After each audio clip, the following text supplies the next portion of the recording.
ایک درویش بھی گزرے سادے بندے حضرت بہلول دانا اسی کسی دے کچھ بھی نہ لگ دے تے نہ کوئی ساڈا دردی، بالکل سادے بندے، کوئی بات نہیں، کوئی کسی قسم کا لینا دینا نہیں، کپڑے بھی پھٹے پرانے۔ حضرت بہلول دانا رحمت اللہ علیہ سے بھی ایک شخص کی ملاقات ہوئی تو بعض بندے ہوتے ہیں نا، انہیں 2-4 پہیلیاں یاد کر لی ہوتی ہیں، 2-3 کہانیاں، وہ کہتے ہیں جی میرے کسی مولوی نے سوال دا جواب نہیں دیتا، منا گا دیتا جی کوئی مولوی میرے بھی سوال دا جواب، تو چونکہ آپ کا ارادہ ہی نہیں ہے سوال کا جواب لینے کا، آپ نے پہلے فیصلہ کر لیا ہے کہ میں نے سوال ہی ایسا کرنا ہے جس کا کوئی جواب، ہم لوگ پتہ کیا کرتے ہیں، بے معنی سوال۔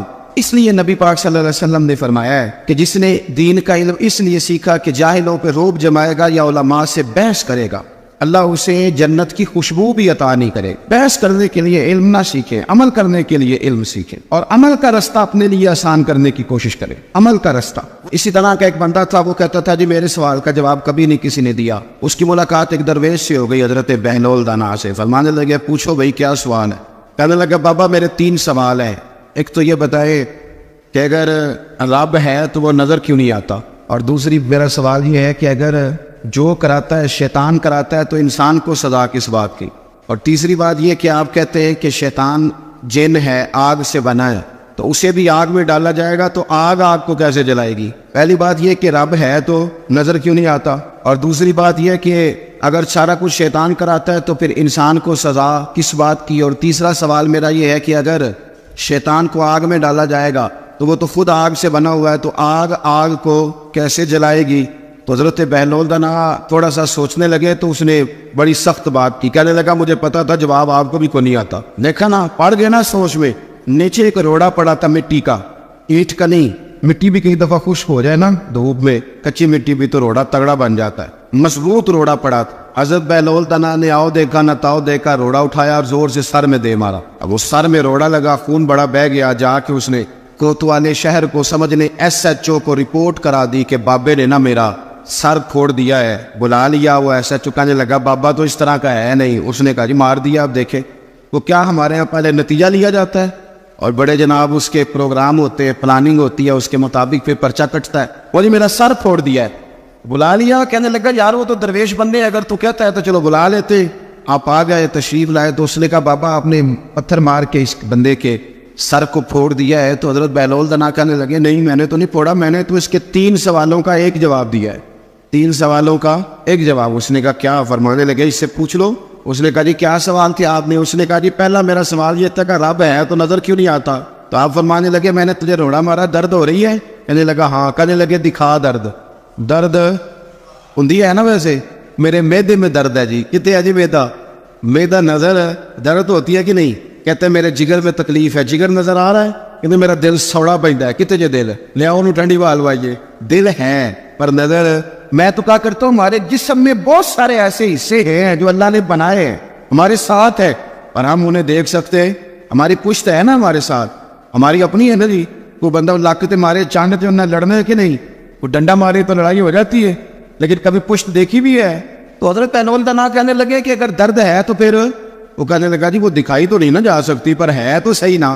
تو آپ فرمانے لگے رب ہے پر دکھایا تو نہیں نہ جا سکتا، تو قیامت میں نظر آئے گا، اور آئے گا تو انشاءاللہ سارے دیکھیں گے، کھول کے دیکھیں گے اور راج کے دیکھیں گے۔ اور میرے نبی پاک فرماتے ہیں میں نے اپنا رب دیکھا ہے تو بڑی سونی صورت میں دیکھا ہے، بڑی سونی صورت میں، اور یہی بہتر ہے کہ پردوں میں وہ پردہ پوش رہے، وہ اگر پردے اٹھا دے تو کسے ہوش رہے۔ اچھا دوسری بات، حضرت بہلول دانا فرمانے لگے تیرا دوسرا سوال کیا تھا؟ کہنے لگا جی میرا دوسرا سوال یہ تھا کہ جو کراتا ہے شیطان کراتا ہے تو پھر انسان کو سزا قیامت میں کیوں ملے گی؟ تو آپ فرمانے لگے جا پھر تجھے روڑا بھی شیطان نے مارا، میرے اوپر پرچہ کیوں کٹا دیا؟ پکڑ جا کے اس کو۔ ایک دوست سوال پوچھ رہا تھا مجھ سے، کہنے لگا پیر صاحب میں نے طلاق دے دیا بیوی کو غصے میں۔ میں نے کہا طلاق ہو گئی؟ کہنے لگے میرا ارادہ ہی نہیں تھا، وہ تو غصہ تھا تو نکل گئی، میرا ارادہ میں کہ تو جو ایک بندہ مار چڑھے انہوں قتل ہی کر دے تو بعد چاکھے میرا ارادہ، تو تیرے اتنا کو کہن نہ کر دے، میرا خیال ہے تیرے کچھ نہیں کہیں گے، تیرے تے پرچہ بھی میرا ارادہ نہیں تھا، غصہ آیا لڑائی۔ اور کئی دفعہ ایسا ہوتا ہے کہ غصے کے عالم میں آپ کا واقعی مارنے کا ارادہ نہیں ہوتا، لیکن غصے میں پتہ ہی نہیں چلتا کون سا گھوسا کون سا مکہ کس کو لگ جاتا ہے نا جی۔ اب کو بندہ کہ میرا ارادہ نہیں تھا تو سزا ملے گی کہ نہیں ملے گی؟ تو اس لیے حضرت بہلول دانا رحمۃ اللہ تعالیٰ علیہ فرمانے لگے کہ رب ہے، اس کے جلوے جگہ جگہ نظر آتے ہیں اور اس کی ذات قیامت میں نظر آئے۔ وہ کس طرح کا ہے, کس معیار کا ہے, کس حال میں ہے, یہ پتہ قیامت میں چلے گا. آپ نے فرمایا تیرا تیسرا سوال کیا تھا؟ کہنے لگا جی میرا تیسرا سوال یہ تھا کہ شیطان آگ سے بنا ہے تو آگ کو آگ میں ڈالیں گے تو اسے کیا تکلیف ہوگی؟ تو آپ فرمانے لگے تو کس چیز سے بنا ہے؟ کہنے لگا مٹی سے. تو فرمایا میں نے تجھے کیا مارا ہے؟ کہنا مٹی. فرمایا درد ہوئی ہے؟ کہنے لگا بڑی. فرمایا اسے بھی ہوگی. ہوئی ہے نا درد؟ کہنے لگا ہوئی ہے. تو فرمایا اسے بھی. ایک مضمون ایک کالم نگار ہیں, کبھی کبھی ان کا پڑھتا ہوں, وہ میرا تھوڑا بہت ان سے رابطہ بھی رہتا ہے. ایک دن انہوں نے مضمون لکھا تو مضمون یہاں سے شروع کیا. کہنے لگے کہ ایک چودھری کا بیٹا مر گیا تو ایک غریب کا بچہ اپنی دادی سے پوچھتا ہے کہ اب چودھری کون بنے گا؟ تو اس نے کہا اس کا بیٹا. تو وہ کہنے لگا دادی اگر وہ بھی مر گیا؟ تو اس نے کہا اس کا بیٹا. اگر کہا وہ بھی مر گیا تو اس کا بیٹا. تو دادی کہنے لگی پترا سارا پنڈ بھی مر جائے تو چودھری نہیں بن سکتا. میں ان کالم نگار نے فون کیتا, میں نے کہا یہ تو نے کیا فضول بات لکھی ہے, میرے ساتھ چل میں تجھے بتاتا ہوں غریبوں کے بچے چودھری بنے ہوئے. ہاں چل میرے ساتھ میں دکھاتا ہوں. اگر امیر کا بچہ ان پڑھ نکلا ہے تو وہ گن لے کے بینک کے دروازے پہ کھڑا ہے, وہ چوکیدار ہے. اور اگر غریب کا بچہ پڑھ گیا تو وہ مینیجر بن کے اندر کرسی پہ بیٹھا ہوا ہے. تو بچوں میں صلاحیت پیدا کر. یہ تو نے کیا بات کر دی کہ چودھری نہیں بن سکتے؟ یہ تجھے کس نے کہا؟ یہ تو بچوں کو اقبال کہنے لگے کہ شکایت ہے مجھے یا رب خدا بندان مکتب سے, سبق شاہی ہے بچوں کو دے رہی ہیں خاک بازی کا. یہ آپ کیا بات کر رہے ہیں؟ انہیں بتاؤ کہ تم سارا کچھ بن سکتے ہو, تمہارے اندر کیا کمزوری؟ حضرت بہلول دا نانا رستے میں بیٹھے تھے تو ہارون رشید حج کر کے آ رہا تھا. تو رب کے بندے بھی رب کے بندے ہوتے ہیں, اسی کسی دے کچھ بھی نہیں لگتے تے نہ کوئی ساڈا دردی. آج صبح کچھ دوست مجھ سے ٹائم لینے آ گئے تو قاری صاحب گئے ہیں, میں نے مسجد بھی وہاں رکھی ہوئی ہے جہاں آگے بس پیلیاں ہیں, سادہ سا کام رکھا ہے, چھوٹا سا نظام رکھا ہے. تو میں نے کہنے لگے جلسے دے پیسے کنے لیندے ہو؟ میں کہ ساڈی مسجد مدرسہ تے ساڈا اولیا وے کے تانوں لگدا اسی پیسے لیندے ہوواਂਗੇ. کرمال ہے پیسے لیندے ہوندے تے کدھر ڈیفینس وچ ہوندے. یہ آپ ہماری بات کو سمجھ, سانو تخت ادارے دی لوڑ کی ہے نالے کی لگے شہر ببول دے نال او سجنا اسی اپنی بال کے سیکنے آ, ہاتھ نہیں پھیلاتے کسی کے آگے. تو غلط جگہ پہ آیا, اسی اپنی بال کے سیکنے آ. ہم بڑے پکے لوگ, پکے. میری بات پہ توجہ کریں کہ عرض کر رہا ہوں, اللہ آپ کو جزائے خیر دے, غور فرمائیں. لیکن نا میرے لیے بڑا مشکل ہو جائے, میری بڑی تکلیف ہے, میرے یہ ٹانگوں میں زخم ہے, میں چل ہی نہ سکوں. اور اگر بندے نے پیسے طے کیے ہوں تو پھر تو وہ ٹینشن میں رہتا ہے, وہ تو بڑا پریشان رہتا ہے کہ دیہڑی تھوڑی لگی. پھر وہ ڈھونڈتا ہے کہ کوئی دیگر تو بعد بھی مل جانا نا فیصلہ آباد تے 10 بھی رلدا. لیکن اگر آپ کا ارادہ ہو نا, اور یار سون تو معمولی آدمی نہیں, تو مدینے والے محبوب کے دین کا نمائندہ بنا ہوا ہے, تو پھر جو چسکا ہے نا وہ بھی بڑا ہی شاندار ہے.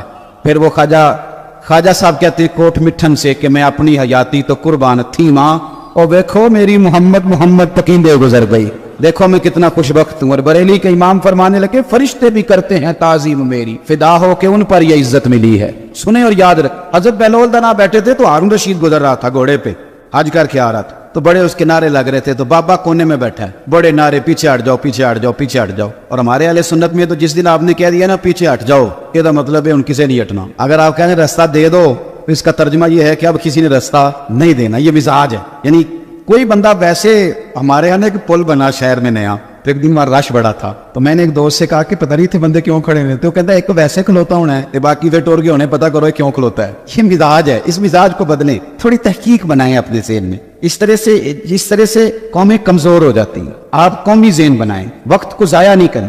وہ بڑے لوگ تھے, بڑا مجمع تھا, لیکن حضرت بہلول دا ناک کونے میں بیٹھے تھے. ہارون رشید خود چل کے گیا, کہنے لگا بابا کیا دیکھ رہے ہو؟ تو آپ فرمانے لگے دیکھ یہ رہا ہوں کہ تجھ سے پہلے بھی لوگوں نے اپنے بڑے نعرے لگوائے, آج انہیں پوچھتا کوئی نہیں. دیکھیں نا میرے جیسے لوگوں کو غلطی لگ جاتی ہے کہ ہمارے بڑے اشتہار چھپتے ہیں, ہمارے لیے بڑے لوگ آتے ہیں, لیکن 9 پہ دس دیاں قبراں جنہ تے پھول پے, او پایا ادھروں کوئی نہیں جی آمدہ, ادھروں لکھاں گئے. ہمیں غلطی لگ جاتی ہے, غلط فہمی بن جاتی ہے. سنو اور یاد رکھنا, جب کہا نا کہ تیرے جیسے میں نے بڑے دیکھے, بڑے نعرے لگے, پر آج پوچھتا کوئی نہیں, تو ہارون رشید کہنے لگا بابا وقت کا بادشاہ ہے, یہاں MNA کسی سے ذرا تگڑی سلام لے لے تو بندے کہتے ہیں میرے اب سارے کام بن گئے. لیکن توحید اور رسالت والے لوگوں کا مزاج دیکھو کیا ہے. کہنے لگا بہلول دانا سے ہارون رشید کہنے لگا بابا جی کوئی حکم ہوا تو بتائیے گا.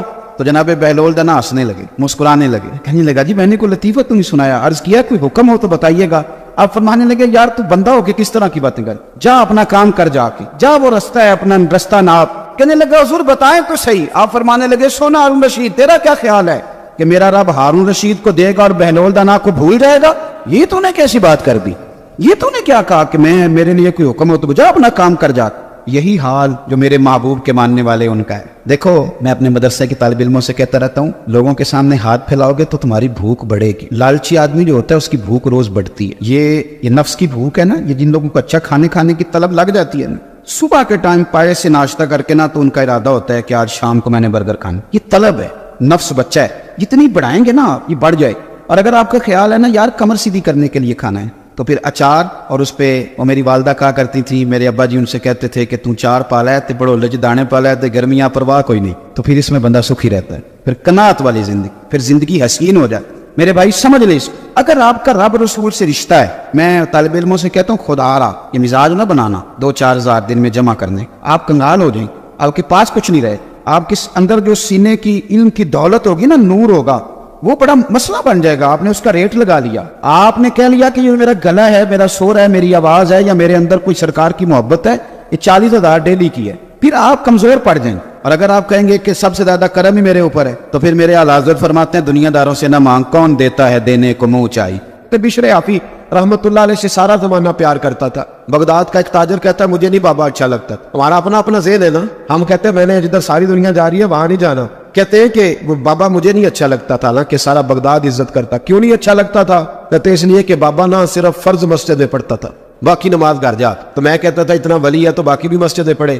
کہتے ایک دن میں نے کہا جسوسی کرنی ہے اس کی، جو کہ اسلام میں منع ہے۔ کہتے حضرت بشر حافی رحمۃ اللہ علیہ نے جمعے کے فرض پڑھے، فرض پڑھ کے نکل گئے دوڑ کے، فرماتے میں پیچھے ہو گیا، میں نے کہا میں نے سنتیں چھوڑ دی ہیں پر اس کا پتہ کرنا ہے، سنت نفل بعد میں پڑھوں گا۔ کہتے حضرت بشر حافی جلدی سے نا ایک کباب والی دکان پہ گئے، وہاں سے کباب خریدے، اور میں نے کہا بوڑھے کی عمر دیکھو اور اس کے ذائقے دیکھو، اس عمر میں بھی کباب کھائے گا، اوئے ہوئے مولوی کو روٹی نے ستایا تھا، اس لیے سنت اور نفل چھوڑ آیا ہے۔ کہتے تھوڑا سا وہ آگے بڑھے تو نان بھائی کی دکان سے نا نان خریدے، میں نے کہا دیکھو یار دیکھو اس کے ذائقے، گرم نان کھائے گا، بہت سارے لوگ بغداد میں رات کی روٹی کھاتے پر یہ گرم کھاتا ہے۔ کہتے حضرت وہ نان اور کباب لے کے نا جنگل کی طرف مڑے تو میرے دل میں خیال آیا یار بڑا ہی اس آدمی کا عجیب ذہن ہے، یہ اب سبزے پہ بیٹھ کے یہاں موج کرے گا، کھائے پیے گا، اور سنت نفل چھوڑ دی، اللہ ہزاروں مرید ہے۔ کہتے حضرت جنگل میں داخل ہوئے، تھوڑا سا سفر کیا تو کچی آبادی آ گئی، ایک کچے مکان کی ٹوٹا ہوا دروازہ، باہر سے کنڈی لگی، بغداد کے ننگے پاؤں چلنے والے ہزاروں مریدوں کے اس پیر نے کنڈی کھولی، اندر گئے، ایک فالج زدہ بابا جی بیٹھے۔ کہتے حضرت بشر حافی نے اپنی پگڑی کھولی اور اس آدمی کے منہ سے پانی نکل رہا تھا، رال ٹپک رہی تھی۔ کہتے پہلے اپنی پگڑی سے منہ صاف کیا، پھر پیالے سے پانی ڈال کے منہ دھویا، پھر حضرت اس کے ٹانگوں پہ کپڑا ڈال کے روٹی کا لقمہ توڑ کے اس کے منہ میں ڈال کے کہنے لگے بابا ناراض نہ ہونا، جمعے والے دن مجھے دیر ہو جاتی ہے، ابھی تو میں نے سنت اور نفل بھی پڑھنے ہیں، ناراض نہ ہونا مجھے دیر ہو جاتی ہے۔ کہتے ہیں وہ بابا رو پڑا اور کہنے لگا بشر یار 14 سال ہو گئے تو روز آتا ہے، 14 سال یہ ایک صدی کا قصہ ہے، 2-4 برس کی بات نہیں، 14 سال سے تو روز آتا ہے، میں پتہ نہیں کب تک لاش بنے پڑا رہوں گا، تو کب تک آئے گا؟ حضرت بشر حافی نے بابے کے آنسو پوچھ کے کہا بابا فکر نہ کر، آج کے بعد یہ جملہ نہ کہنا کہ تو میرے لیے بوجھ ہے۔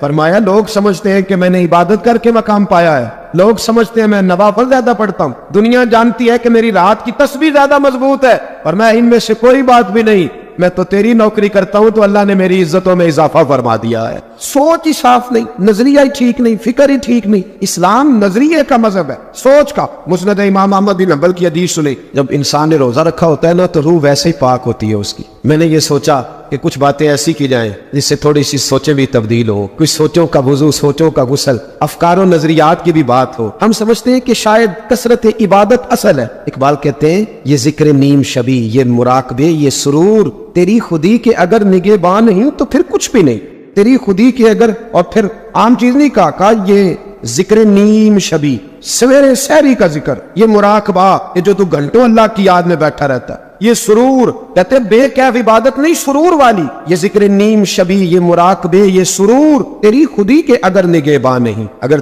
تیرے نظریے کو نہیں بدل سکے، تیری سوچ نہیں بدل سکے، تیرا ایمان مضبوط نہیں کر سکے، تیری خودی کے اگر نگہباں نہیں تو پھر کچھ بھی نہیں۔ اور خرد نے کہہ بھی دیا لا الہ الا اللہ تو کیا حاصل، دل و نگاہ اگر مسلمان نہیں تو پھر کچھ بھی نہیں، دل و نگاہ۔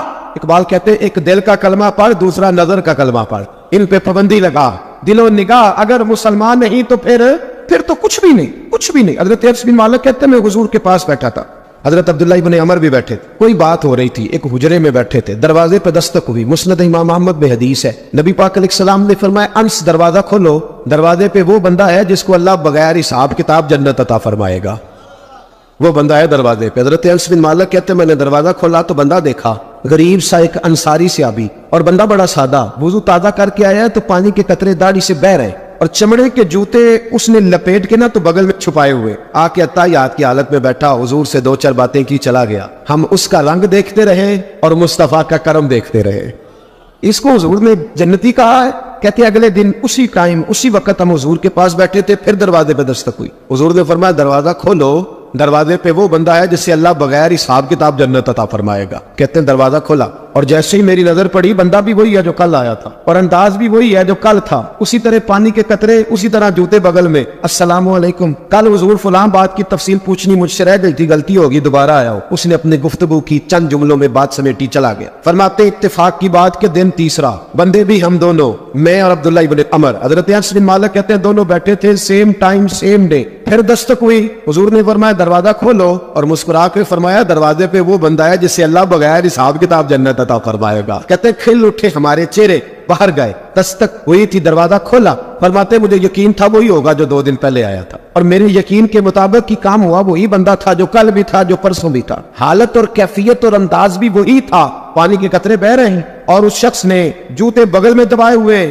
خدمت میں حاضر ہوا، بیٹھ گیا، بات چیت کی، چلا گیا۔ حضرت انس بن مالک کہتے تھوڑی دیر ہوئی تو حضور بھی تشریف لے گئے۔ حضرت عبداللہ ابن عمر مجھے کہنے لگے یار ویسے کتنے اس کے نصیب ہے، کوئی آیا لے کے چلا گیا، کوئی عمر بھر بھی نہ پا سکا۔ میرے مولا تجھ سے گلا نہیں، یہ تو اپنا اپنا نصیب ہے، یہ تو اپنا اپنا، اور نہ کسی کے حال پہ طنز کر، نہ کسی کے غم کا مذاق اڑا، وہ جسے چاہے جیسے نواز دے، یہ مزاج لطف رسول ہے صلی اللہ تعالی علیہ وسلم۔ کہتے ہم لوگ گفتگو کرنے لگے، عبداللہ ابن عمر مجھ سے کہنے لگے یار ویسے پتہ کرنا چاہیے یہ کون سا عمل کرتا ہے، پتہ کرنا، جیسے ہم نہیں پتہ کرتے کہ یہ بندہ بڑا چمک گیا، پتہ کرو کون سا کاروبار کرتا ہے، ذرا اس کی جاسوسی تو کرو۔ اور بندے بھی بڑے سمجھدار ہیں، وہ سائیڈ بزنس نہیں بتاتے، وہ کہتے ہیں وہ جو میرا علیحدہ ہے وہ نہیں بتانا، کہیں یہ رہنا شروع کر لے۔ حالانکہ انسان کے پاس جو خوبی، جو اللہ نے اسے دولت دینی ہوتی ہے، وہ اپنا اپنا نصیب ہوتا ہے، وہ گھر میں بیٹھے بھی اللہ عطا کر دے۔ وہ کہتے ہیں کہ پتہ کرو کیا عمل کرتا ہے، تو حضرت عبداللہ ابن عمر کہتے ہیں میں اس کے پیچھے ہو گیا، اس سے سلام لی، تو میں نے کہا مجھے 2-3 دن کے لیے مہمان بنا لو گے؟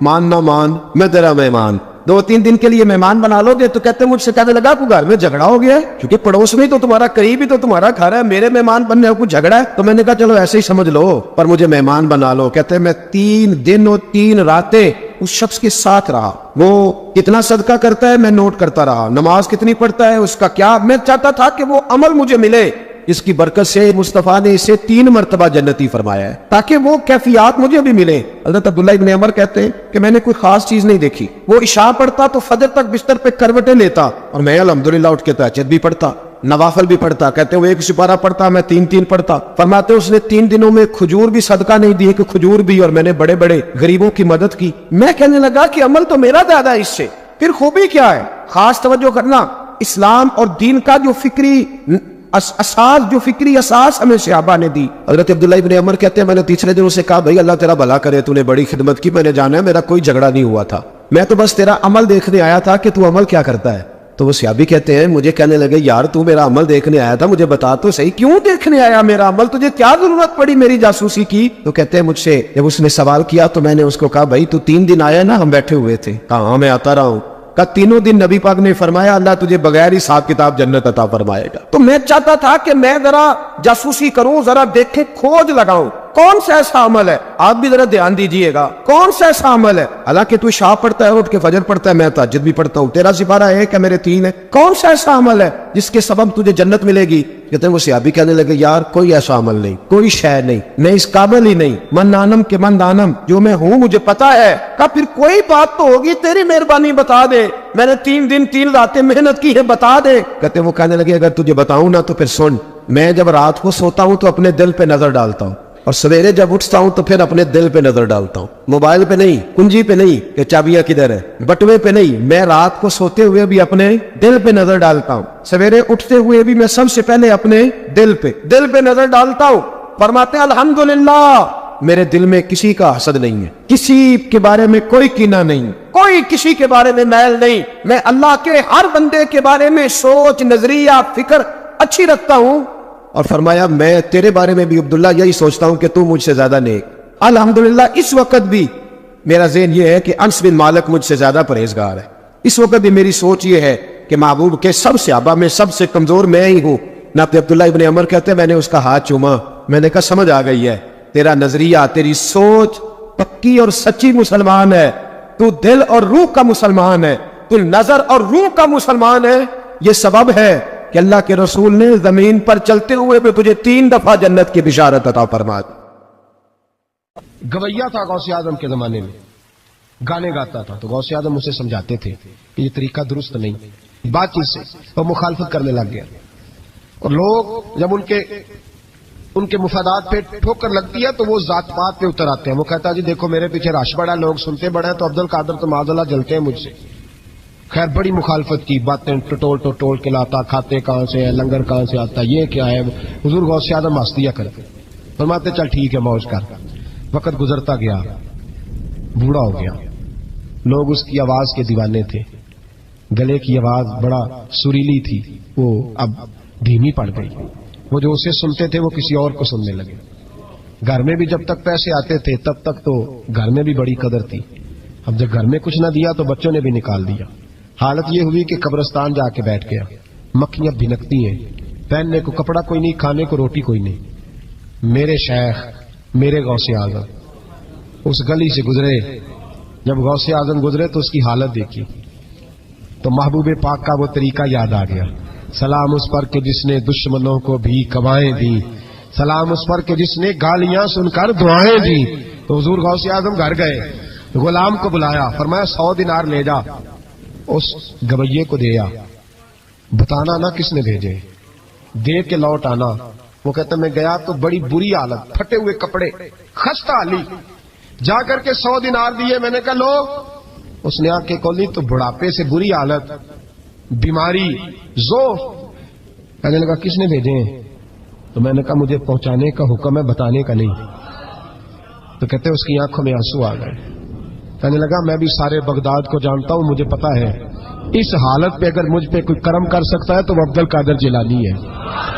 مجھے بھی پتا ہے، میں بھی جانتا ہوں اس حال میں گرے ہوئوں کو تھامنا اگر کسی کا طریقہ ہے تو وہ غوث اعظم کا ہی ہے، وہی مجھ پہ کرم کر سکتے ہیں. کہتے میں خادم کہتے میں دیکھ کے آیا تو وہ میرے پیچھے پیچھے چلنے لگا.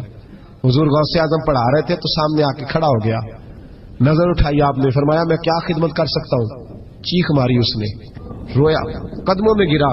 لگا عبد القادر تو میرے نبی کا سچا وارث ہے، تو سچا وارث ہے نبی پاک صلی اللہ علیہ وسلم کا. میں ساری زندگی مخالفت کرتا رہا اور جب میرا کوئی نہ بنا تو میرا بن گیا. اب مجھے بتا کہ اس بڑھاپے میں توبہ کروں تو اللہ قبول کر لے گا؟ تو غوث اعظم فرمانے لگے تو سچے دل سے توبہ کر، اللہ تیری توبہ بھی قبول فرمائے گا اور تجھے اپنے نیک بندوں میں شامل بھی فرمائے گا. شرط یہ ہے کہ سچے دل سے کہا. حضور غوث پاک کے پاس بی بی آ گئی. اس نے کہا حضور بے اولاد ہوں، میرے محلے میں ایسی عورتیں بھی ہیں جنہیں اللہ نے 14 بچے دیے، میں بے اولاد ہوں. اولاد بڑا میٹھا پھل ہے، تو میرے آنگن میں اگر ایک پھول کھل جائے تو میرے گھر میں بھی خوشبو پھیلے گی، میرے گھر میں بھی کوئی بچہ روئے گا تو میرا گھر بھی رونق والا ہو جائے گا. تو حضور میری ساس اب کہتی ہے رکھنا نہیں، اسے طلاق دے دینی ہے. میرا خاوند مجھے کہتا ہے میں مجبور ہوں، میں نے بڑا عرصہ تجھے نبھایا ہے. حضور میں غریب ہوں، میرے پہ نظر کرم ہو جائے، میرے لیے دعا کرے، میرا مالک مجھے ایک بیٹا دے دے. یوں ہاتھ اٹھائے غوث اعظم نے، اے اللہ تیری بندی تیرا بندہ سمجھ کے آئی ہے. کیا لفظوں کا حسن ہے، کیا جملوں کی تاثیر ہے. اے اللہ تیری بندی تیرا بندہ سمجھ کے آئی ہے تو مہربانی کرنا، جو تو نے اس کے دل میں ڈالا ہے وہ اسے عطا بھی فرما دے. لفظوں کا جملوں کی ترتیب دیکھیں، جو تو نے اس کے دل میں ڈالا ہے اسے عطا بھی کر دے. تو عاطف غیب سے ندائی عبد القادر اس کے نصیبے میں ہی نہیں، مقدر میں نہیں. میں نے کہا انہیں منوانا آتا. جب کہا نہیں تو غوث پاک رو پڑے. کہنے لگے میں سمجھ گیا ہوں، تو مجھے رسوا کرنا چاہتا ہے، تو مجھے رسوا کر دے. تو رسوا کرنا، تجھے نہیں پتا تھا عبد القادر کے پاس جا رہی ہے؟ تو مالک ہے، تو اس کے ارادے سے آگاہ نہیں تھا؟ مولا تو بے نیاز ہے، تجھے پتا تھا میرے پاس آ رہی ہے. ٹھیک ہے، یہ کہے گی لوگوں سے جا کے کہ میں عبد القادر کے دروازے تک ہو آئی ہوں، مجھے تو کچھ نہیں ملا. تو ٹھیک ہے مولا میں تیری رضا پہ راضی، تیری قضا پہ شاکر. ٹھیک ہے نہ دے، میں راضی ہوں، تو مجھے رسوا کرنا چاہتا ہے. بس ابھی دعا ہو ہی رہی تھی کہ عاطف غیب سے ندائی عبد القادر تو بول کتنے بیٹے دوں، تو بول نہ کتنے بیٹے دوں. خدا کے فضل سے ہم پر ہے سایہ غوث اعظم کا، ہمیں دونوں جہاں میں ہے سہارا غوث اعظم کا. کہ تو بول کتنے دوں؟ تو کہا یا اللہ چل ایک مانگنے آئی تھی مہربانی کر 7 عطا کر دے. 7 ایک بیٹا لینے آئی تھی، رب کریم نے اسے 7 بیٹے عطا فرمائے. وہ بھائی تجھے منوانا ہی نہیں آتا تو اس رستے کا مسافر ہی نہیں.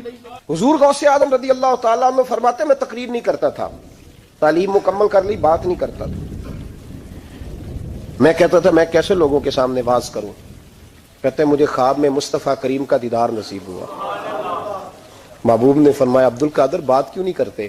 میں نے کہا حضور یہ عربی لوگ ہیں، فصیح و بلیغ ہے، ہر آدمی بات سمجھتا ہے، تو میں کس طرح اتنے مجمع میں بولوں گا؟ بڑا مشکل کام ہے، ہر آدمی کی ذہنی سطح کے مطابق کیسے بات کروں گا؟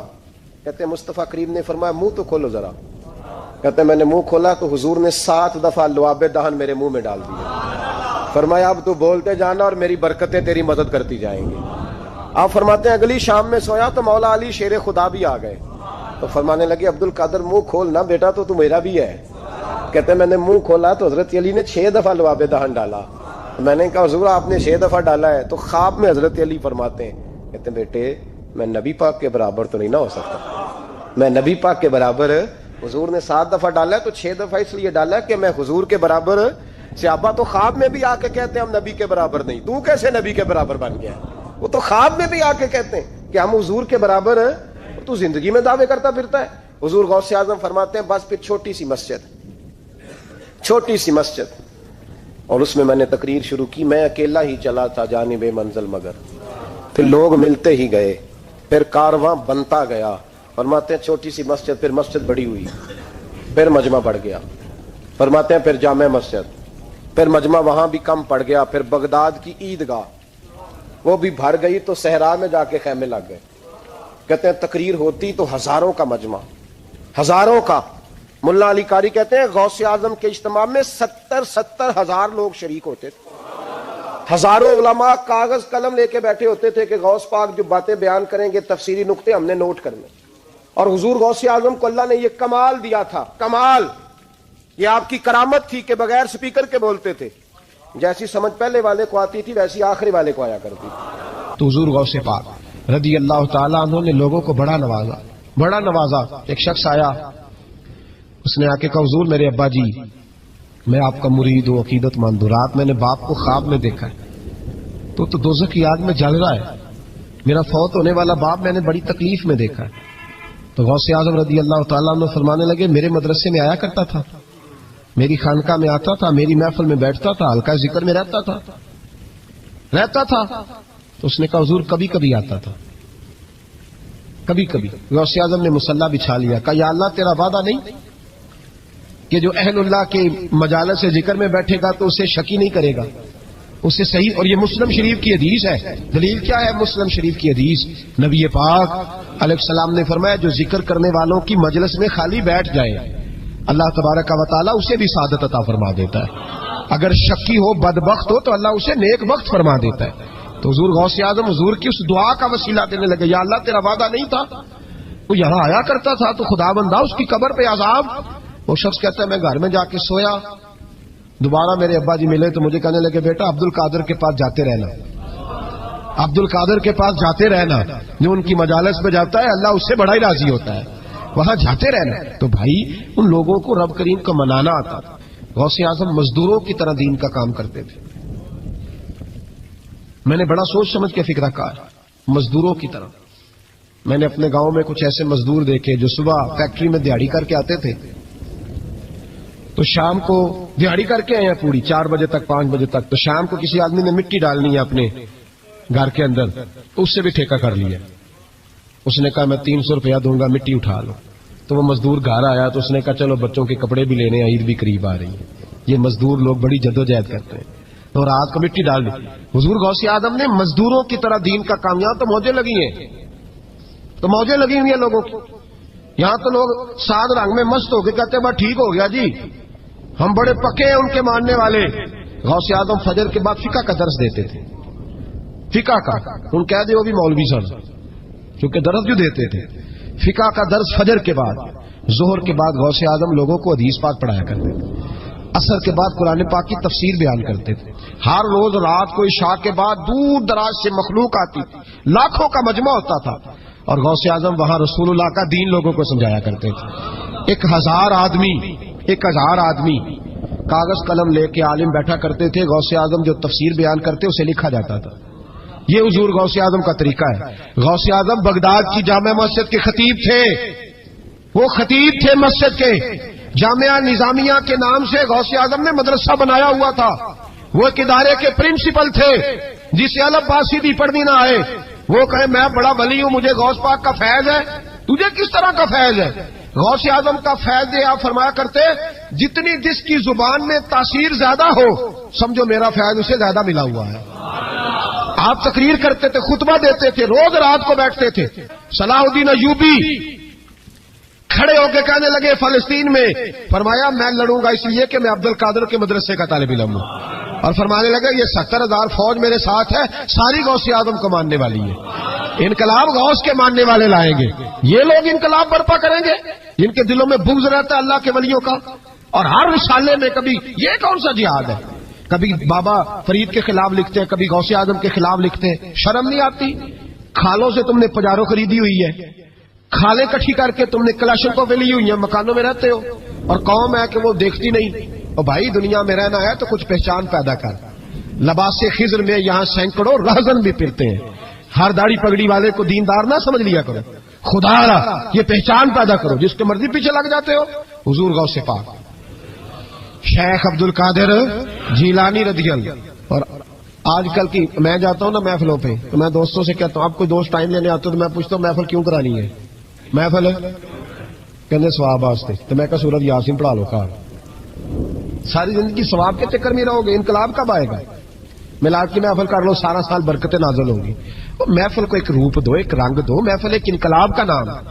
غوث اعظم نے ہمیں وہ والی محفل سکھائی ہے جس میں بے نمازی آتا تو نمازی بن کے جاتا, جس کے اندر چور ڈاکو آتا تو توبہ کر کے جاتا, جس کے اندر کوئی ماں باپ کا نافرمان آتا تو گھر جا کے ماں باپ کے پیروں میں بیٹھ جاتا. ثواب کے لیے محفل, ثواب کے لیے 11ویں. اس سے باہر ہے, بڑا ہو گیا یہ کام. ناک کا بھی چلے ہوئے ہیں پکے ہی, وہ بھی ادھر کو سفر کر رہے ہیں ادھر کو سفر, وہ بھی سارے ثواب اکٹھا کر رہے ہیں. کہتے تو محفل کرا تو بخشیا جائے گا. جہدے ہاتھ نوٹاں جدتی انہوں کہتے چوری صاحب شیر تیری نظر ہی. اور میں کہ ظالما شیر نبی پاک دا تے نظر بندے دی کر چھڑے کچھ سوچ. اور جس نے پیسے زیادہ دیے اس کہتے عاشق رسول ہے. میں کہ تو کتھوں مور لئی لوکاں نو عشق دی ڈگریاں ونڈدا پھردا ہے؟ کدھر سے تو نے یہ لے لیا اسٹیمپ جو لگاتا ہے یہ عاشق ہے یہ عاشق نہیں. محفل کرانے والا بھاویں بجلی چوری کردا ہوے تے عاشق رسول ہے. تو یہ باہر آئے حضور غوث اعظم. ہر روز محفل ہوتی تھی لیکن جو آتا تھا اللہ اس کا دل بدل دیتا تھا. اور چونکہ ریاکاری نہیں تھی, تسنع نہیں تھی, بغداد میں محفل ہو رہی, غوث اعظم تقریر کر رہے ہیں, بارش شروع ہو گئی, لوگ بکھرنے لگے. تو حضور غوث اعظم رضی اللہ تعالیٰ عنہ سر جھکا کے کہنے لگے مولا تو دلوں کے بھید تو جانتا ہی ہے نا. اگر یہ بندے میں نے اپنے لیے اکٹھے کیے ہیں تو سارے بھگا دے, اور اگر تیرے لیے اکٹھے کیے ہیں تو پھر بھی تیری مرضی ہے. تو دلوں کے بھید جانتا ہے. لوگ کہتے ہیں سارے بغداد میں بارش ہوتی تھی, جہاں غوث اعظم کا جلسہ ہوتا تھا وہاں نہیں ہوتی تھی, وہاں نہیں ہوتی تھی. اس لیے کہ انہیں اللہ کو منانا آتا تھا, انہیں طریقہ پتا تھا. حضور غوث اعظم نے اپنی گفتگو سے, تقریر سے, خطبے سے, الفتح الربانی حضور غوث اعظم کی تقریروں کی کتاب چھپی ہوئی ہے, آپ کے ملفوظات ہیں, آپ کے خطبے. او بھائی اس کو لوگ معمولی کام سمجھتے ہیں, بس ثواب کے لیے کر لو. خدا را غوث اعظم کا طریقہ تو سمجھو. اور پھر تبلیغ فرمائی, دین کا کام کیا, نذرانے نہیں بٹورے, نذرانے نہیں بٹورے. اور اس طرح نہیں کہ مولوی صاحب کا سیاست سے کوئی تعلق نہیں, میرے لاکھوں مرید ہے, میں نے نہیں چھیڑنا حکومت کو, ایسے نہ ہو جائے حکومت میرے خلاف ہو جائے, یہ کوئی چکر نہیں. بادشاہ وقت آیا نذرانہ دینے, وقت کا بادشاہ نذرانہ دینے آیا. وہ کہتا میں رستے میں سوچ رہا تھا اگر یہ ولی ہوئے تو مجھے پتا چل جائے گا, اگر تم نے سیب کھلائے نا, سیب کا موسم نہیں, پھر تو ولی اللہ ہے, اور اگر سیب نہ کھلائے تو پھر نہیں میں مانتا. ٹھیک ہے نا جی, جس طرح کے آج مرید ہوتے ہیں لوگ, کہتے ہیں سیب کھلائے تو پھر بادشاہ تھا نا. تو کہتے ہیں میں 2 تھیلیاں شرفیوں کی بھی لے گیا کہ پیر صاحب کو پیسے دوں گا تو ذرا نرم بھی ہو جائیں گے میرے آنکھ میں, پیر ہو جائے تو نا نرم اللہ ماشاء اللہ. کہتے میں گیا تو میرے دل میں خیال تھا اگر آج بے موسم سیب کھلائیں تو ولی مانوں گا. کہتے غوث اعظم نے یوں ہاتھ اٹھائے, موسم بھی نہیں تھا پر 2 سیب ان کے ہاتھوں میں آ گئے, اور آپ میری طرف سیب بڑھا کے کہنے لگے ولایت کو سیبوں سے نہیں تولنا چاہیے, تو سیبوں سے تولتا پھرتا ہے, یہ تو اللہ کی رضا والا کام ہے. یہاں کوئی تاجر تھوڑی محنت کرے, کھاد شاد ڈالے تو وہ بھی بے موسم پھل اگا لے گا. تو کس چیز سے میری ولایت چیک کر رہا ہے؟ یہ پکڑ چھری اور یہ پکڑ سیب اور کھا. کہتا میں نے کاٹ کے کھایا تو سیب کڑوا نکلا. غوث اعظم کہنے لگا کیا ہوا, کڑوا ہے؟ حضور ہاں. تو نے اپنے ہاتھ سے کاٹ کے ایک ٹکڑا دیا کہ کھاؤ. کھا کے کہنے لگا حضور آپ کے والا تو میٹھا ہے. تو سیب تو دونوں غیب سے آئے ہیں، تو میرا کڑوا کیوں ہے؟ آپ کا فرمانے لگے غوث اعظم دونوں ہی میٹھے تھے، ایک کو ظالم کے ہاتھ لگ گیا تو کڑوا ہو گیا ہے، میٹھے دونوں ہی تھے، تو ظالم ہے نا، ظلم کرتا ہے، تو تیرے ہاتھوں کی وجہ سے کڑوا ہو گیا، ایک ہی تھے۔ اس نے 2 تھیلیاں اشرفیوں کی مصلے کے نیچے رکھی، کہنے لگا حضور نذرانہ ہے، فرمانے لگے ضرورت ہی نہیں، لے جا۔ اللہ کے بندوں کو دنیا داروں کے نذرانوں کی ضرورت ہے، وہ ضد کرنے لگا حضور قبول کر لے، آپ فرمانے لگے جا تو جا، نہیں چاہیے، کہ حضور ضرورت نہیں، حضور قبول فرما لے، آپ نے فرمایا جا، کہ حضور لے لیں آپ کی مہربانی، فرمانے لگے اپنے کپڑے دیکھ اور میرے دیکھ، اپنی روٹی دیکھ اور میری دیکھ، میں تجھ سے اچھا کھاتا ہوں، تجھ سے اچھا پہنتا ہوں، میرا اللہ مجھے تجھ سے بہتر دیتا ہے، تو جا تو۔ اس نے کہا نہیں قبول کر لے۔ غوث اعظم نے دونوں تھیلیاں اشرفیوں کی پکڑی اور جب ان کو نچوڑا تو اندر سے خون نکلنے لگا۔ غوث اعظم فرمانے لگے غریبوں کا خون نچوڑ کے مجھے نذرانہ دینے آ گیا ہے؟ غریبوں کا خون نچوڑ کے پیر صاحب نے کبھی پوچھا نہیں فیکٹری والے سے کہ تم مزدوروں کے ساتھ کیا علاج کرتا ہے؟ پیر صاحب نے کبھی سوال نہیں کیا کہ یہ جو لے کے آ رہا ہے کہاں سے لے کے آ رہا ہے؟ غوث اعظم رضی اللہ تعالیٰ عنہ فرمانے لگے میں تیرے پردے نہیں کھولنا چاہتا تھا، تو باز ہی نہیں آ رہا، غریبوں کا لہو نچوڑ کے تو مجھے نذرانہ دینے آ گئے ہو، فرمایا نکل جا ورنہ یہ خون اتنا بہاؤں گا کہ تو بھی بہہ جائے گا، تیرا محل بھی بہہ جائے گا، لوگوں کا خون نچوڑ کے مجھے نظر نیاز دینے آ گئے ہو۔ حضور غوث اعظم جواں فکر، جواں سوچ، انقلاب مزاج صوفی تھے، جمعے کا خطبہ دینے آئے۔ ایک شخص نے کہا حضور ایک ظالم آدمی کو گورنر بنا دیا ہے بادشاہ نے بغداد کا، کہنا چاہیے تھا نا میری مسجد میں بڑا رش ہے، مجھے کیا لگے، میرے مدرسے میں طالب علم ٹھیک ہے، لنگر صحیح پک رہا ہے، ٹھیک ہے بناتا تو بناتا، پھر لوگوں پہ ظلم ہوگا نا، لیکن یہ طریقہ دین کا طریقہ نہیں، لوگ ظلم کا شکار ہوتے رہے، حکومتیں مرضی کرتے رہے، صوفی کہے میرا نہ کوئی مخالف ہو جائے۔ آج ہمارے زمانے میں شوق ہے کہ مجھے کوئی برا نہ کہے، وہ بھائی کہہ لے جس نے برا کہنا ہے کہے، یہ کوئی بری بات ہے؟ قرآن کہتا ہے اللہ کے بندوں کی علامت یہ ہے یجاہدون فی سبیل اللہ، وہ اللہ کے راستے میں جہاد کرتے ہیں، ولا یخافون لومۃ لائم، اور کوئی انہیں برا کہے تو وہ اس کی پرواہ نہیں کرتے، وہ جہاد میں لگے رہتے، کہے جس نے کہنا ہے، سانو تخت ہزارے دی لوڑ کی ہے، نالے کی لگے شہر ببول دے نال، اسی اپنی بال کے سیکنے ہیں، سانو کی لگے کسی اور دے نال، کہے جس نے کہنا ہے، کوئی پرواہ نہیں، بات کھری اور سچی ہونی چاہیے، موت کرے جس کا جو دل کرتا ہے، جس کا جو دل کرتا ہے۔ میں ایک جگہ میں نے بڑی تگڑی تقریر کی، یہ سیالکوٹ کے قریب، بڑی سخت، 2 4 5 نعت خان تھے، وہ بھی عشق کی ڈگریاں بانٹ رہے تھے اور بڑے انہوں نے نوٹ کٹھے کیے تھے، اوپر سے میرا نمبر لگ گیا، تو میں نے انہیں کہا، وہ ایک بڑا شور کر رہا تھا یوں کر دیں گے ختم نبوت کے لیے، یوں کر دیں گے، تو داڑھی بالکل تازی صفائی کرا کے آیا تھا، ہم سے سیدھا محفل پہ آ گیا تھا، میں کہا بیلیا تیرے کو داڑھی دا پار تے چکیا نہیں جانا، تے سارے دین دا کیویں چکے گا، وہ تے چک لے، وہ تیرے کو تھوڑا جہا بھی نہیں چایا جا رہا۔ تو ایک اور تھا اس میں، مجھے کہنے لگا میں تو نویں نعت سنانی، میں کہا تیری مہربانی مینوں کو پرانی سنائی، نویں کلام میرے کو نہیں ہضم ہوندے جڑے تسی شروع کیتے نے ڈم ڈم۔ تو مسئلہ خراب ہو گیا، ایک پیر صاحب بھی بیٹھے تھے، آپ یقین کریں نبی پاک کی نعت ہو رہی ہے اور اشارہ پیر کی طرف ہو رہا ہے، اشارہ پیر کی، حضور کی نعت نبی پاک کی نعت ہو رہی اور اشارہ، بھائی جو شعر حضور کے نام کیا وہ کسی پیر پہ فٹ کرنا درست ہے؟ وہ بھی مست ہویا، 100 دے نوٹ کٹ کٹ کے دے رہے ہیں، میری گل ہو رہی، تو میں نے کہا شرم کرو، اللہ سے ڈرو، اور باہر نکلے گا تو ٹائر پنکچر تھا گاڑی کا، گاڑی کا ٹائر پنکچر تھا، تو میں ایک بندے نے کیا ابھی انہیں پہنچنا ہے، اس دن مجھے واپس وزیر آباد بھی آنا تھا، ٹائر پنکچر ہو گیا، تو مینوں کہنے لگا کسی نعت خانے کے علم آ رہا تہاڈی گڈی نوں، تسی چھڑ دے نہیں نا کسی دی گل، تے انہیں دوجا بھی کر چھڑنا سی، اودی مہربانی سمجھو نے ایک کیتا ہے۔ یہ حال ہو گیا ہمارا کہ لوگ اب پوزیشن اس طرح کی کسی کو سمجھائے وہ مخالفت کرتا ہے۔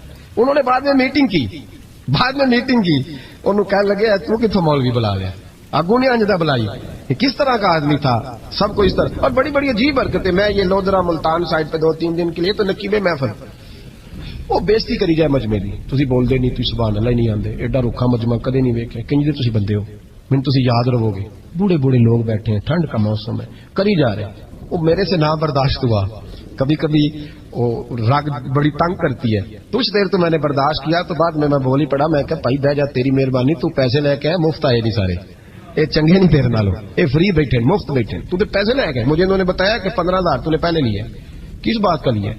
تو یہ کوئی مذہب کا کام ہے؟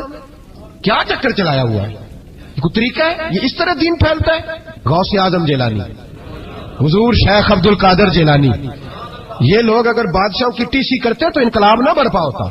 حضور غوث اعظم رضی اللہ، اور جو آ رہا ہے چودھری صاحب آج کے رسول ہیں، اس لیے کہ 50,000 دیا محفل میں، تو تو بس 50,000 کا عشق مل جاتا ہے.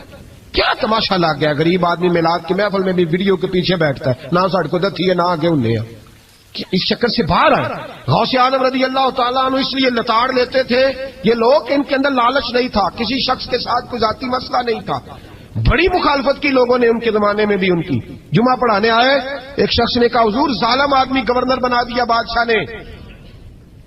غوث اعظم نے ممبر پہ چڑھ کے فرمایا میں جمعہ پڑھانے لگا ہوں, میرا جمعہ ختم ہونے سے پہلے پہلے میرا حکم ہے کہ بادشاہ گورنر بدل دے.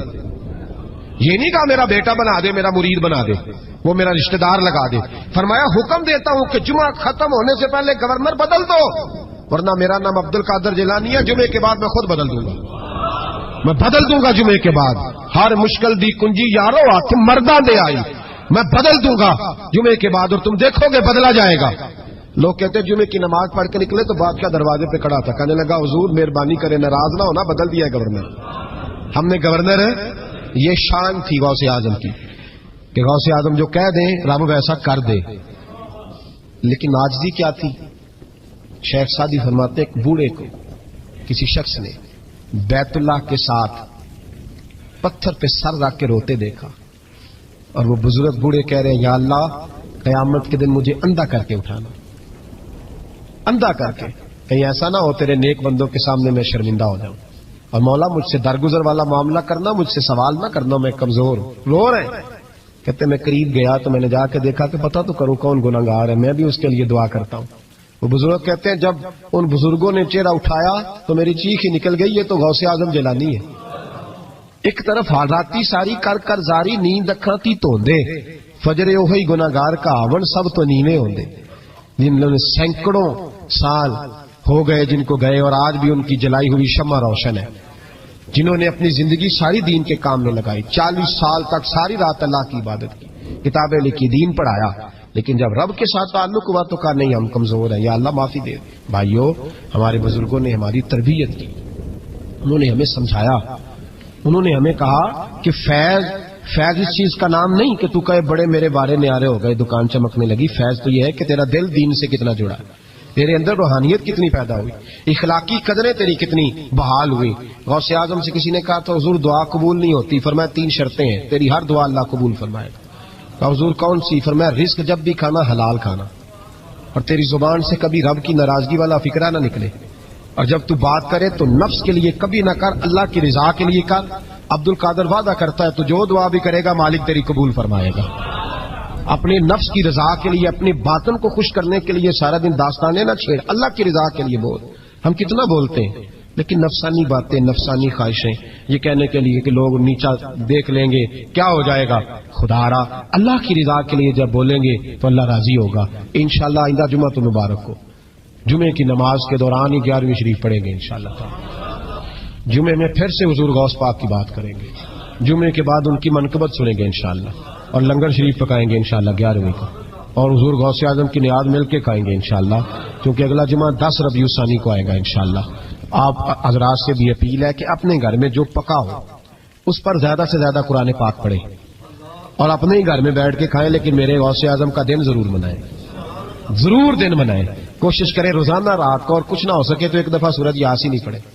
غوث اعظم سے مالک کو بڑا ہی پیار ہے, اور جو غوث پاک سے پیار کرے اللہ اس سے بھی بڑی محبت فرماتا ہے. لہذا ضرور اس چیز کی طرف توجہ کریں. اللہ تعالیٰ توفیق عمل عطا فرمائے. آخر دعوانا الحمدللہ رب العالمین. محفل کرانے والا پاویں بجلی چوری کرتا ہوگا تو آج کے رسول ہے. تو یہ باہر آئے حضور غوث اعظم, ہر روز محفل ہوتی تھی, لیکن جو آتا تھا اللہ اس کا دل بدل دیتا تھا.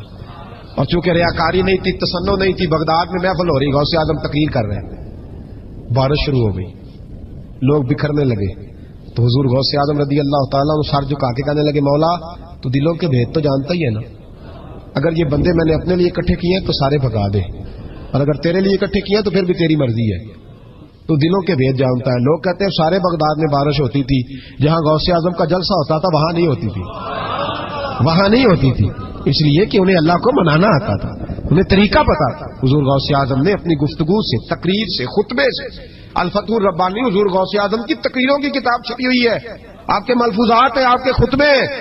او بھائی اس کو لوگ معمولی کام سمجھتے ہیں, بس ثواب کے لیے کر لو. خدا را غوث اعظم کا طریقہ تو سمجھو. اور پھر تبلیغ فرمائی, دین کا کام کیا، نذرانے نہیں بٹورے، نذرانے نہیں بٹورے. اور اس طرح نہیں کہ مولوی صاحب کا سیاست سے کوئی تعلق نہیں، میرے لاکھوں مرید ہے، میں نے نہیں چھیڑنا حکومت کو، ایسے نہ ہو جائے حکومت میرے خلاف ہو جائے، یہ کوئی چکر نہیں. بادشاہ وقت آیا نذرانہ دینے، وقت کا بادشاہ نذرانہ دینے آیا. وہ کہتا ہے میں رستے میں سوچ رہا تھا کہ اگر یہ ولی ہوئے تو مجھے پتا چل جائے گا، اگر تم نے سیب کھلائے نا، سیب کا موسم نہیں، پھر تو ولی اللہ ہے، اور اگر سیب نہ کھلائے تو پھر نہیں میں مانتا. ٹھیک ہے نا جی، جس طرح کے آج مرید ہوتے ہیں لوگ، کہتے ہیں سیب کھلائے تو پھر بادشاہ تھا نا. تو کہتے ہیں میں 2 تھیلیاں شرفیوں کی بھی لے گیا کہ پیر صاحب کو پیسے دوں گا تو ذرا نرم بھی ہو جائیں گے میرے آنکھ میں، پیر ہو جائے تو ذرا نرم اللہ ماشاء اللہ. کہتے میں گیا تو میرے دل میں خیال تھا اگر آج بے موسمہ سیب کھلائیں تو ولی مانوں گا. کہتے غوث اعظم نے یوں ہاتھ اٹھائے، موسم بھی نہیں تھا پر 2 سیب ان کے ہاتھوں میں آ گئے، اور آپ میری طرف سیب بڑھا کے کہنے لگے ولایت کو سیبوں سے نہیں تولنا چاہیے، تو سیبوں سے تولتا پھرتا ہے، یہ تو اللہ کی رضا والا کام ہے. یہاں کوئی تاجر تھوڑی محنت کرے، کھاد شاد ڈالے تو وہ بھی بے موسم پھل اگا لے گا. تو کس چیز سے میری ولایت چیک کر رہا ہے؟ یہ پکڑ چھری اور یہ پکڑ سیب اور کھا. کہتا میں نے کاٹ کے کھایا تو سیب کڑوا نکلا. غوث اعظم کہنے لگے کیا ہوا، کڑوا ہے؟ حضور ہاں. تو نے اپنے ہاتھ سے کاٹ کے ایک ٹکڑا دیا کہ کھاؤ. کھا کے کہنے لگا حضور آپ کے والا تو میٹھا ہے، تو سیب تو دونوں غیب سے آیا تو میرا کڑوا کیوں ہے؟ آپ کا فرمانے لگے غوث اعظم دونوں ہی میٹھے تھے، ایک کو ظالم کے ہاتھ لگ گیا تو کڑوا ہو گیا ہے، میٹھے دونوں ہی تھے. تو ظالم ہے نا، ظلم کرتا ہے، تو تیرے ہاتھوں کی وجہ سے کڑوا ہو گیا، ایک ہی تھے. اس نے 2 تھیلیاں اشرفیوں کی مصلے کے نیچے رکھی، کہنے لگا حضور نذرانہ ہے. فرمانے لگے ضرورت ہی نہیں، لے جا. اللہ کے بندوں کو دنیا داروں کے نذرانوں کی ضرورت ہے. اور ضد کرنے لگا حضور قبول کر لے. آپ فرمانے لگے جا تو جا، نہیں چاہیے. کہ حضور ضرورت نہیں، حضور قبول فرما لے. آپ نے فرمایا جا. کہ حضور لے لیں آپ کی مہربانی. فرمانے لگے اپنے کپڑے دیکھ اور میرے دیکھ، اپنی روٹی دیکھ اور میری دیکھ، میں تجھ سے اچھا کھاتا ہوں، تجھ سے اچھا پہنتا ہوں، میرا اللہ مجھے تجھ سے بہتر دیتا ہے، تو جا تو. اس نے کہا نہیں قبول کر لے. غوث اعظم نے دونوں تھیلیاں شرفیوں کی پکڑی اور جب ان کو نچوڑا تو اندر سے خون نکلنے لگا. غوث اعظم فرمانے لگے غریبوں کا خون نچوڑ کے مجھے نذرانہ دینے آ گیا ہے. غریبوں کا خون نچوڑ کے. پیر صاحب نے کبھی پوچھا نہیں فیکٹری والے سے کہ تم مزدوروں کے ساتھ کیا علاج کرتا ہے. پیر صاحب نے کبھی سوال نہیں کیا کہ یہ جو لے کے آ رہا ہے کہاں سے لے کے آ رہا ہے. غوث اعظم رضی اللہ تعالیٰ عنہ فرمانے لگے میں تیرے پردے نہیں کھولنا چاہتا تھا، تو باز ہی نہیں آ رہا، غریبوں کا لہو نچوڑ کے تو مجھے نظر ہے. ان کا معیار بڑا عمدہ ہے. 6 رجب کو حضرت خواجہ معین الدین اجمیری رحمۃ اللہ تعالی علیہ کا یوم وصال ہے. یہ ہندوستان کا علاقہ، یہ سلطنت ہے حضرت خواجہ معین الدین اجمیری کی. خواجہ اجمیری خواجہ معین الدین حسن سنجری ان کا نام تھا، خراسان کے رہنے والے تھے. خواجہ غیاث الدین حسن سنجری ان کے والد کا نام تھا. خواجہ صاحب کے وصال کو تقریباً 700 سال کے لگ بھگ ہونے کو ہے، لیکن آج بھی ہر جگہ حضرت خواجہ معین الدین کا تذکرہ ہوتا ہے. حضرت خواجہ اجمیر خواجہ معین الدین چشتی سنجری اجمیری رحمۃ اللہ تعالی علیہ نے ہندوستان کے اندر، اگرچہ یہاں دین کی بنیاد بہت پہلے رکھ دی گئی تھی، حضرت داتا گنج بخش علی اجمیری نے اس کو بہت زیادہ توانائی بخشی، لیکن ہندوستان کے کٹھن مراحل میں جس شخص نے دین کو پھر عروج بخشا، جس طرح دین کی بنیادیں حضرت ابو بکر صدیق کی سلطنت نے مضبوط کر دی تھی، پھر حضرت عمر فاروق آئے تو انہوں نے اس پر بڑی خوبصورت بنیاد بنا دی، اعلیٰ. اسی طرح ہندوستان کے اندر غوث اعظم تو ہوئے عراق میں، شیخ صاحب الدین سہروردی ہوئے عراق میں، دیگر صوفی اعظم باولک نقشبند بخاری ہوئے بخارا میں. ہندوستان کے اندر دیکھیں، میں تعلق میرا سلسلہ قادریہ سے ہے، لیکن میں اس حقیقت کو بڑے واضح لفظوں میں بیان کر رہا ہوں کہ ہندوستان کے اندر دین کو پورا عروج خواجہ معین الدین اجمیری نے دیا ہے. اور میرے حضرت صاحب رحمۃ اللہ تعالی علیہ، ابھی تازہ آپ کا بیان آیا ہے، آپ نے فرمایا ہے کہ خواجہ غریب النواز جو ہیں وہ کسی ایک سلسلے میں قید تو نہیں، اللہ کے جتنے پیارے ہیں وہ سارے ہمارے ہیں. تو حضرت خواجہ اجمیری رحمۃ اللہ تعالی علیہ نے عروج دیا، بنیادیں مضبوط کر کے داتا علی اجمیری نے عطا فرمائی. اور یہ لوگ ایسے نہیں تھے جس طرح آج ہے کہ جو آتا ہے کہتا ہے صرف میں ہی ہوں، دوسرا کوئی بھی نہیں. جب ہندوستان میں حضرت خواجہ اجمیری آئے ہیں تو وہ سیدھے داتا صاحب کے مزار پہ آئے ہیں، اور حضرت داتا صاحب کے مزار پہ رہ کے انہوں نے چلا کاٹا ہے، اور جاتی دفعہ کہہ گئے ہیں گنج بخشے فیض عالم مظہر نور خدا نا کسارا پیر کام لارا راہ دو. اگر آپ کو ایمان اور یقین حاصل ہو تو پھر دعا کریں اللہ اس پر استقامت عطا فرمائے، پھر اس پہ ڈٹ جائے. نبی پاک صلی اللہ علیہ وسلم نے فرمایا میں اس بات کا خوف نہیں کرتا کہ میری امت کمزور ہو جائے گی، اس بات کا ڈر نہیں کہ پیسے ختم ہو جائیں گے، نہ یہ خوف ہے کہ بھوکی مرے گی۔ حضور کس بات کا خوف ہے؟ تو نبی پاک نے فرمایا خوف یہ ہے کہ ان کا یقین کمزور ہو جائے گا۔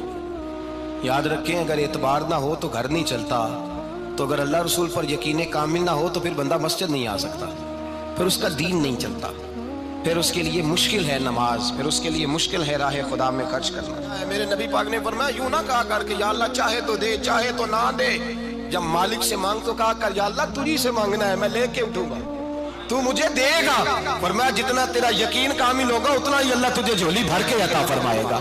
کمزور سا مسلمان، لڑکھڑاتا سا مسلمان دیکھتا ہوں کرتا ہوں، اور یہ بھی نہ دیکھا کریں بھائی ایمان یقین کو استقامت کے درجے پہ لیں، یہ نہ دیکھا کریں کہ وہ کیسے دے گا، وہ کسی وسیلے کا محتاج نہیں ہے، وسیلے کو پسند کرتا ہے، پر وسیلے کا محتاج وہ بغیر وسیلے کے بھی دے دیتا ہے۔ ہر آدمی ماں باپ کے ذریعے پیدا ہوتا ہے، اگر پیدا کرنا چاہے تو جناب عیسیٰ کو بغیر باپ کے پیدا کر دیتا ہے، اگر پیدا کرنا چاہے تو حضرت آدم کو بغیر ماں اور باپ کے پیدا کر دیتا ہے۔ جب یقین رکھیں، یقین قرآن مجید پڑھیے، حضرت موسیٰ علیہ السلام فرعون کے دربار میں کھڑے ہیں، چاروں جانب دشمن ہی دشمن ہے، جادوگر آ گئے، انہوں نے سانپ چھوڑے، حضرت موسیٰ کے ہاتھ میں ڈنڈا تھا، حضرت موسیٰ کہتے ہیں یا اللہ کیا کروں؟ تو اللہ تعالیٰ نے فرمایا اپنا عصا پھینک دو۔ کہنا چاہیے تھا نا کہ یا اللہ ایک ہی تو شے ہے، اتنے سانپ ہے، بچانے کے لیے ڈنڈا ہے وہ پھینک دوں؟ ڈنڈا پھینکا جاتا ہے، سانپ کو دیکھ کر کے قابو کیا جاتا ہے۔ یہ میرا اور آپ کا ذوق ہے نا، لیکن انبیاء کرام کا انداز ملاحظہ کیجئے میرے عزیزو۔ اللہ فرماتے ہیں ڈنڈا، اے موسیٰ ڈال دے اپنا عصا، پہلے نہیں فرمایا کہ سانپ بن جائے گا، فرمایا بس تو ڈال دے۔ میں اور آپ ہوتے ہیں تو سانپ سامنے ہے، ڈنڈا ہاتھ میں ہے، ہم کہیں گے عجیب بات ہے، یہی تو دفاع کی چیز ہے، اسی کو ڈال دوں تو بچوں گا کیسے؟ کہا ڈال دو، تو حضرت موسیٰ نے ڈال دیا، کہا میرے رب کا حکم ہے تو میرے لیے بہتر ہی ہوگا۔ اللہ فرماتے ہیں جب موسیٰ نے ڈالا تو میں نے اس ڈنڈے کو، اس عصا کو اژدہا بنا دیا۔ اب کبھی عصا بھی اژدہا بنے، کبھی چھڑی بھی بہت بڑا اژدہا بنی ہے، لیکن قرآن کہتا ہے جناب موسیٰ نے ڈالا تو اللہ نے اژدہا، بلکہ اس سے پیچھے چلیے، عورتیں کمزور یقین کی ہوتی ہیں نا، جناب موسیٰ پیدا ہوئے تو اللہ فرماتے ہیں میں نے موسیٰ کی ماں کے دل میں بات ڈالی، ماں کے دل میں صندوق میں ڈال کے تو اس کو دریا میں بہا دے۔ اور بھائی صندوق میں کہہ سکتے ہیں نا آکسیجن کیسے جائے گی، اور دریا میں بچے بچنے کے لیے ڈالے جاتے ہیں کہ ڈوبنے کے لیے ڈالے جاتے ہیں؟